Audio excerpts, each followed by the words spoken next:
안녕하세요. 저는 60대 후반의 여자입니다.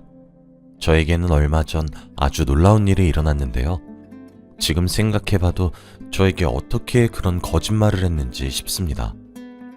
저의 이야기를 하기 위해서는 20년 전으로 거슬러 가야 돼요. 그때 저는 남편과 두 아들을 둔 평범한 가정주부였습니다. 다들 주위에서 저를 많이 부러워했어요. 왜냐하면 남편은 자수성가한 성공적인 사업가였고 두 아들은 얼굴도 잘생기고 공부도 잘했거든요. 스스로 알아서 잘하다 보니 제가 잔소리할 일도 없었고 늘 부모에게 효도하는 성실한 아들들이었습니다. 남편은 부모님한테 기업을 물려받거나 하지 않았어요. 저와 연애 때부터 사업을 준비하던 사람이었는데 옆에서 지켜본 사람으로서 잠을 아껴가며 자신의 사업을 위해 발로 뛴 사람입니다. 그래서 그런지 결국 사업은 성공적이었고 몇 년 후 직원들도 몇백 명이나 되는 회사가 되었죠. 그런 가정에서 살다 보니 다들 부럽다고 말을 했습니다. 저도 제 인생에 굉장히 만족하고 있었고 오히려 인생에 굴곡이 없으니 심심할 정도였어요. 남편은 아무리 바쁘더라도 항상 저녁은 집에서 가족들과 먹는 사람이었고 아들들도 저와 남편에게 애교도 잘 부리고 학교에서 있었던 일들을 다 말해주었습니다. 그리고 아들들이 남편 보고 주책이라고 할 정도로 남편은 저를 많이 아껴주었죠. 그런데 이런 화목한 가정 속에서 살고 있던 저희 네 가족도 한순간에 산산조각이 나고 말았습니다. 평생 이렇게 평온한 가정인 줄 알았어요. 그런데 그건 저만의 착각이었더라고요. 갑자기 어느 날 전화가 오길래 받았더니 병원 응급실이었습니다. 그런데 간호사가 하는 말은 남편이 지금 뇌출혈로 쓰러져 있으니 당장 오라고 했어요. 저는 말을 듣는 순간 두 손이 벌벌 떨리며 눈앞에는 아무것도 보이지 않았습니다. 그리고 옷도 챙겨 입을 새도 없이 신발로 짝짝이로 신으며 택시를 타고 응급실로 갔죠. 병원으로 가니 남편은 수술 중이었고 저는 울면서 남편의 수술이 끝나기를 기다렸습니다. 그동안 아들들도 학교에서 달려와 제 옆을 지키며 아무 일도 없을 거라고 위로를 해주었죠. 남편의 수술을 기다리는 동안 정말 많은 생각을 했던 것 같아요. 혹시라도 남편의 수술이 잘못되어 한순간에 남편을 잃을 수도 있겠다는 생각을 했습니다. 그러다 보니 감정이 추슬러지지 않았고 눈물이 계속 흐르더라고요. 그렇게 몇 시간의 수술이 끝나고 의사 선생님께서 나오셨습니다. 다행히도 수술은 잘 끝났다고 했고 당분간 입원을 하면서 치료를 받아야 한다고 하더라고요. 저와 아들들은 너무 감사하다고 인사를 드린 뒤 중환자실로 가서 남편을 기다렸습니다. 저는 아들들한테 시간이 너무 늦었으니 집으로 돌아가라고 했고 저 혼자 남편을 간병했어요. 그리고 남편이 일어날 때까지 옆을 계속 지켰습니다. 저는 당연히 남편의 병간호는 제가 해야 한다고 생각했는데 주위에서 극구 반대를 하더라고요. 간병인을 쓰라며 집에서 자식들이나 보살피라고 했습니다. 저는 한 번도 간병인을 생각해 본 적이 없어요. 제 남편이고 제가 사랑하는 사람이니 당연히 제가 간병을 해야겠다고 생각했습니다. 남편도 집에서 쉬라고 했지만 저는 끝까지 남편의 곁을 지켰어요. 그런데 남편의 소지품 검사를 하는데 아주 충격적인 것을 발견했습니다. 바로 여자의 립스틱이었어요. 그때는 남편을 간호한 지 한 달쯤 되었을 때라 정말 충격적이었습니다.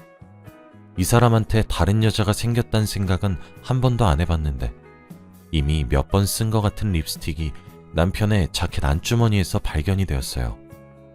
그 자리에서 당장 남편에게 누구 거냐고 따져 묻고 싶었지만 아픈 사람에게 차마 그렇게 말을 할 수 없었습니다. 그리고 지금은 제 옆에서 잘 웃고 이야기하면서 예전과 똑같이 행동하는 사람이 다른 여자를 만난다고 생각하지 않았어요. 그래서 정말 바보 같다고 생각할 수도 있겠지만 저는 그때 꾹 참았습니다. 남편에게 한마디도 하지 않았고 그 여자는 잠깐 스쳐갔던 여자라고 생각했어요. 지금 생각해봐도 정말 한심하고 미련한 것 같네요. 아무튼 저는 남편이 다른 여자의 물건을 들고 있는 것을 알고 있었지만 모른 척 했어요. 이 사람에 대한 배신감은 들었지만 사랑하는 마음이 사라지지는 않았거든요. 평소처럼 저에게 다정하게 대해주었기에 일부러 회피한 것 같습니다. 그렇게 저는 아무런 티도 내지 않은 채 약 1년간의 간호가 끝나고 남편과 집으로 돌아왔어요.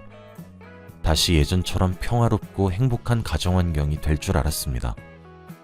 그런데 이제는 남편이 점점 당당해지기 시작했어요. 제가 모른 척하고 넘기면 아무 일도 일어나지 않을 줄 알았습니다. 그런데 일부러 립스틱을 저 보라고 놔둔 것인지 제가 그걸 보고도 아무런 반응이 없었으니까 오히려 남편은 대범하게 행동을 하더라고요.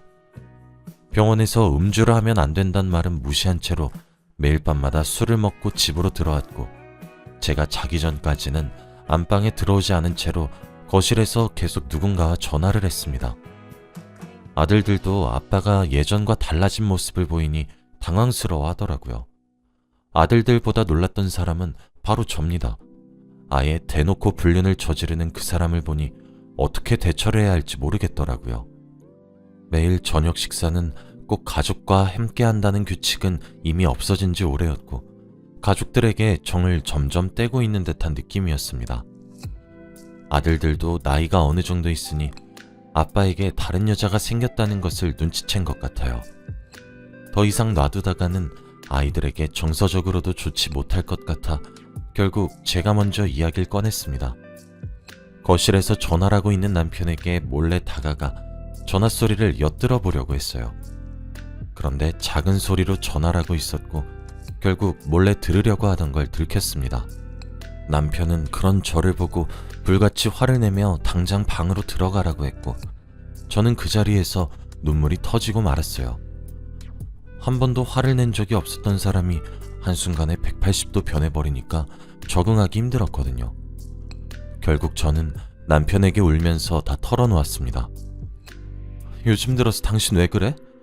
가정에 무관심하고 매일 술 먹고 들어와서 잠도 안 자고 거실에서 전화만 하고.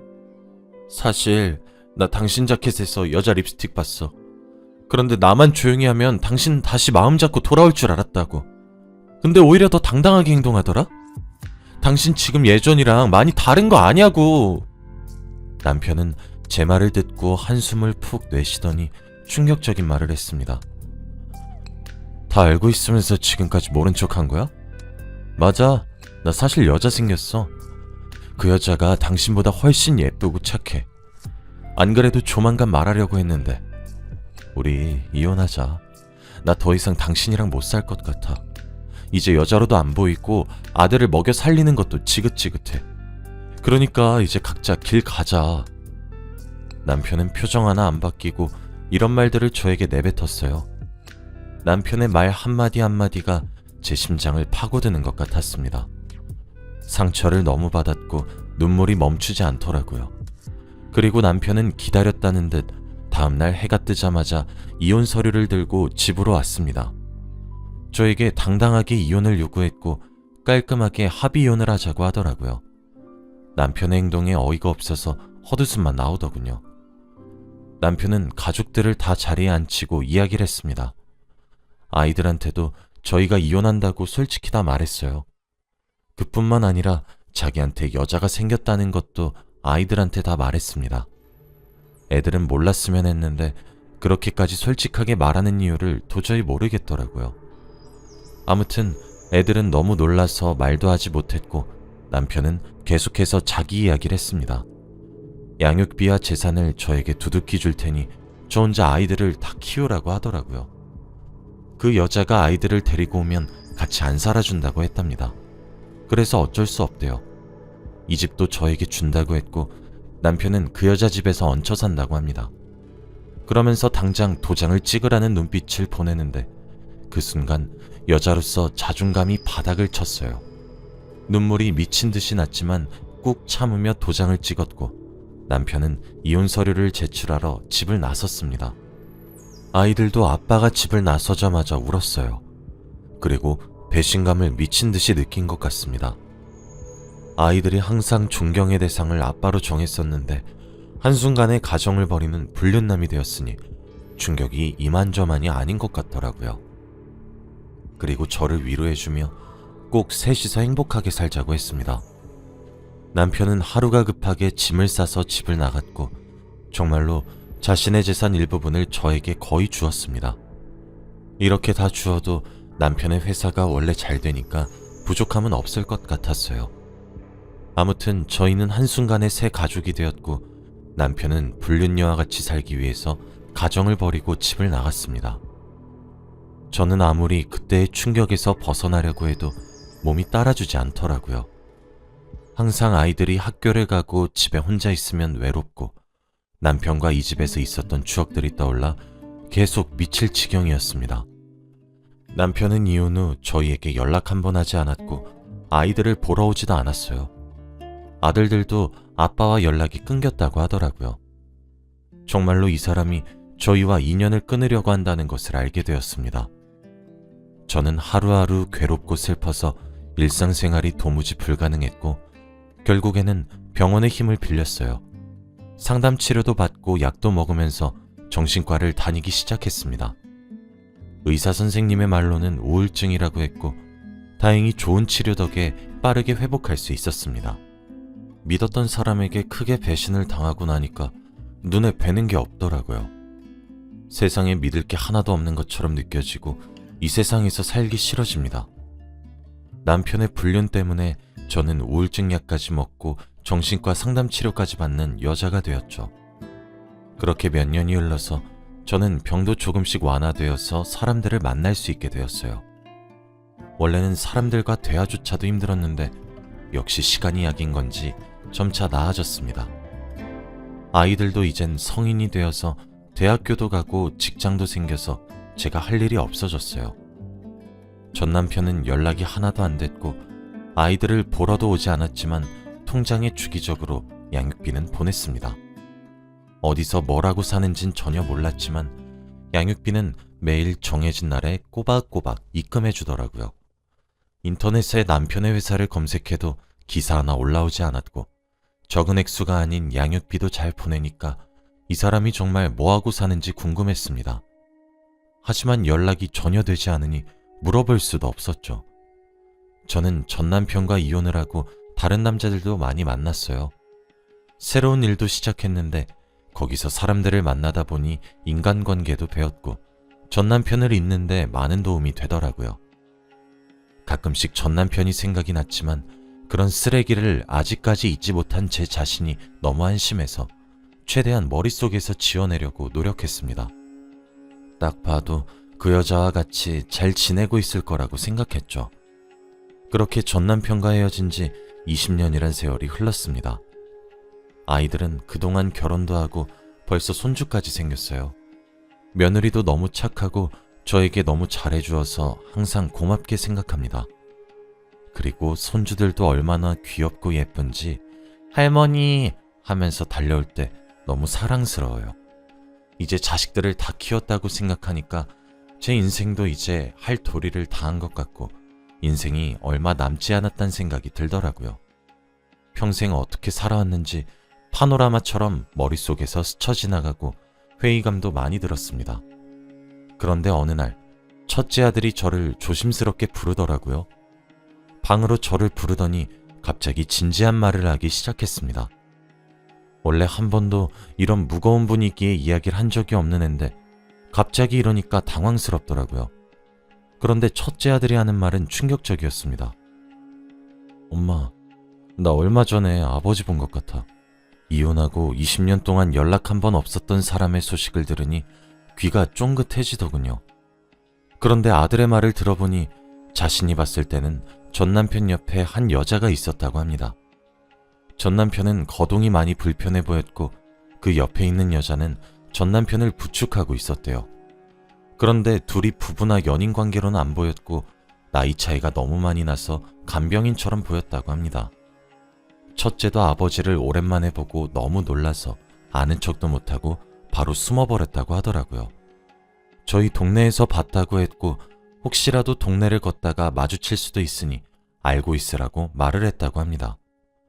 저와 헤어지고 한 번도 소식을 듣지 못했는데 20년 만에 들었던 말이 다른 여자와 길을 걷고 있었다니 정말 착잡하더라고요. 제 마음 한구석에는 그래도 저와 헤어진 것을 후회하고 혼자서 힘들게 살아가고 있길 바랬는데 젊은 여자와 함께 산책을 하고 있었단 말을 들으니까 기분이 마냥 좋진 않았습니다. 그리고 혹시라도 길에서 마주친다면 인사라도 건넬 수 있을 것 같은 기분이었어요. 그런데 정말 얼마 지나지 않아 저는 길에서 전 남편을 마주하게 되었습니다. 20년이나 지난 세월이었지만 저는 한눈에 그 사람을 알아봤죠. 얼굴에 주름도 많이 지고 거동도 많이 불편해 보였지만 딱 봐도 알았습니다. 그 사람 옆에는 정말로 젊은 여자가 걷는 걸 도와주고 있었고 혹시 저 여자가 그때 그 불륜여인가 싶더라고요. 저는 인사를 바로 건넬 수 있을 줄 알았는데 저도 모르게 몸이 돌처럼 굳어버렸습니다. 결국 전 남편과 눈이 마주쳤고 그 사람도 저를 보고 굉장히 놀란 표정이었죠. 그렇게 한 3분가량 서로 말없이 쳐다만 보고 있었습니다. 그러다가 옆에 있는 여자가 먼저 전 남편에게 말을 걸더라고요. 어르신, 지갑에 있는 여성분이랑 많이 닮았네요. 저는 무슨 말인가 싶어서 그 여자를 쳐다보니 그 여자가 저에게 말을 걸었습니다. 안녕하세요. 저는 어르신 간병하고 있는 사람이에요. 혹시 어르신이랑 아시는 분인가요? 저는 너무 놀랐어요. 전 남편과 살림을 차린 사람이라고 생각했는데 알고 보니 전 남편의 간병인이라고 하더라고요. 그래서 저는 갑자기 경계심이 확 사라졌고 저도 웃으면서 이야기를 했습니다. 그러다가 전 남편이 집에서 차 한잔하고 가자고 했고 저는 그 사람을 따라 전 남편이 살고 있는 집으로 갔어요. 그런데 집에 들어가니 많이 노후되었더라고요. 먼지도 잔뜩 쌓였고 제대로 된 먹을 것도 없었습니다. 이런 환경에서 살고 있었다고 하니까 조금 먹먹해지더군요. 그런데 간병인이 저에게 이런 말을 해주었습니다. 어르신이 매일같이 지갑에 있는 여자 사진을 보고 있는데 그게 할머니셨군요. 매일같이 보고 싶다, 그립다 하셨는데 저는 어르신 점심시간부터 저녁까지 돌봐드리고 있어요. 어르신이 지금 암에 걸리셔서 많이 힘드시거든요. 정말 고생 많이 하셨어요. 매일같이 막노동하셔서 손에 지문이 없을 정도세요. 그래도 지금이라도 할머니 뵈어서 표정이 좋아 보이시네요. 두 분이서 이야기 잠깐 나누세요. 전 나가 있을게요. 이 말을 내뱉고 잠깐 나가 있었고 저는 전 남편과 단둘이서 방 안에 남았습니다. 그리고 몇 분간의 정적 끝에 제가 먼저 말을 꺼냈습니다. 암이라며? 무슨 암인데? 치료 받았어? 아니 막노동이라니 그동안 어떻게 산 거야? 회사는? 저는 질문을 쏘아붙였고 전 남편은 차근차근 다 말해주었습니다. 그런데 그 사람은 정말 충격적인 말을 해주었어요. 제가 전혀 알지 못했던 과거의 비밀까지 싹 다 말이죠. 사실 나 그때 바람핀 거 아니야. 그때 회사가 기울고 있었는데 나 혼자 감당하려고 일부러 그랬던 거지. 그리고 립스틱 당신 거였는데 몰랐지? 내가 일부러 당신 속이려고 당신 립스틱 자켓에 넣어놨는데 감쪽같이 속더라. 그리고 집 나오자마자 바로 회사 파산하고 빚 갚고 양육비 보내느라 평생 일만 했지. 그래서 애들 보고 싶은 거 꾹 참고 찾아가지 못했어. 나 혼자 다 감당하기 위해서 자식들도 당신한테 부탁한 거고. 근데 매일같이 일을 하고 몸을 가만히 안 두니까 병이 생기더라. 나 위암이래. 수술 받아야 한다고 하더라. 그래서 지금은 그냥 죽을 날만 기다리고 있어. 근데 나 곧 죽나 보다. 당신 보고 싶어서 매일같이 기다렸는데 이렇게 선물처럼 마주쳤네. 당신 여전히 예쁘고 고와. 나만 이렇게 늙어버렸네. 그래도 지금에서야 진실을 다 말할 수 있어서 홀가분하네. 그동안 잘 있었지? 저는 남편의 말을 듣고 펑펑 울었어요. 저는 그것도 모르고 매일같이 아들들과 남편 욕을 하면서 지냈는데 알고 보니 끝까지 이렇게 미련한 사람이었습니다. 울면서 전 남편에게 화를 불같이 냈어요. 그걸 왜 혼자 감당해? 회사 망한 건 나 몰랐단 말이야. 그거 같이 이겨내야지 왜 혼자서 견뎌내려고 그래? 나랑 애들은 그것도 모르고. 저는 그날 전 남편에게 안겨 펑펑 울었습니다.